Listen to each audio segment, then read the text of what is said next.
Dear students, today we are going to discuss what is narrative writing, characteristics or elements of narrative writing, and types of narrative writing. So let's start. Definition: narrative writing is a type of writing that tells a story or recounts an experience. Narrative writing एक ऐसी type है जिसमें कोई story सुनाई जाती है या इसमें कोई एक्सपीरियंस बताया जाता है. It can be fiction or non-fiction and can take many forms such as short stories, novels, memoir और biographies etc. Narrative writing fiction में भी हो सकती है और non-fiction में भी. Fiction means imaginary और unreal story. Non-fiction means real story based on real events, incidents और characters. तो इसकी बहुत सी फॉर्म्स हो सकती हैं like short story, novel, memoir, biography. ठीक है. It has proper beginning, middle and an end.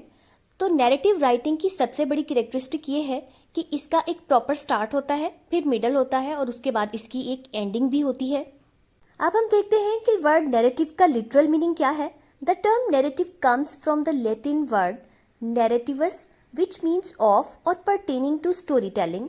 तो ये लैटिन वर्ड नैरेटिवस से निकला है जिसका मतलब है कहानी सुनाना, बताना.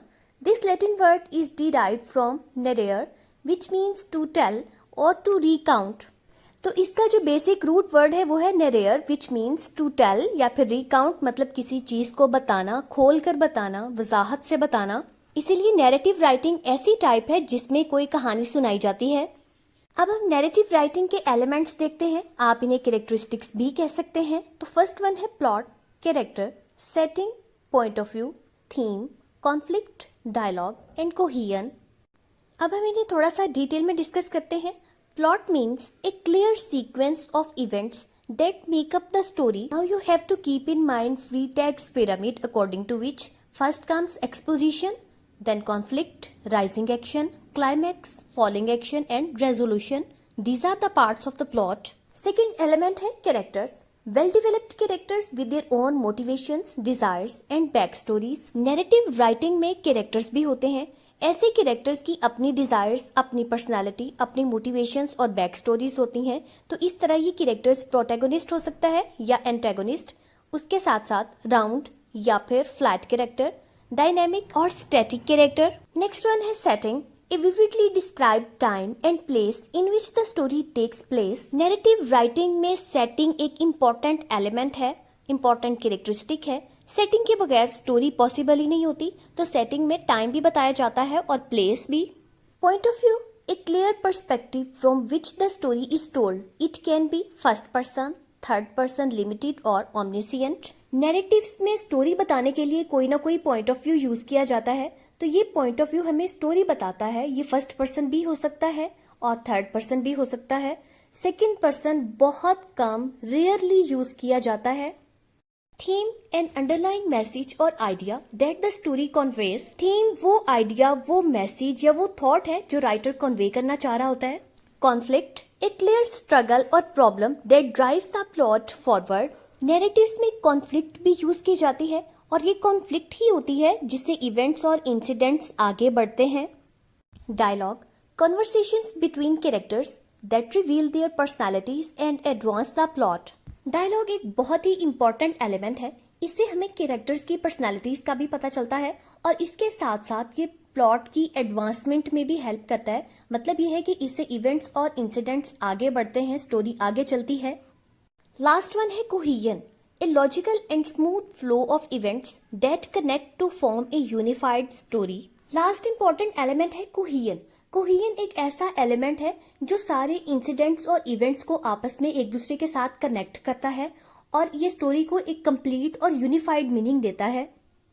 Types of narrative writing. Narrative writing की बहुत सी टाइप्स हैं लेकिन हम सिर्फ इंपॉर्टेंट टाइप्स को डिस्कस करेंगे. तो फर्स्ट वन है linear narrative, non linear narrative, quest narrative, view point narrative and episodic narrative. Linear narrative is straight forward chronological story telling approach. Linear narrative में सारे इवेंट्स और इंसिडेंट्स को date wise बताया जाता है. मतलब ये कि सबसे पहले बताया जाता है कि ये हुआ, फिर उसके बाद ये हुआ.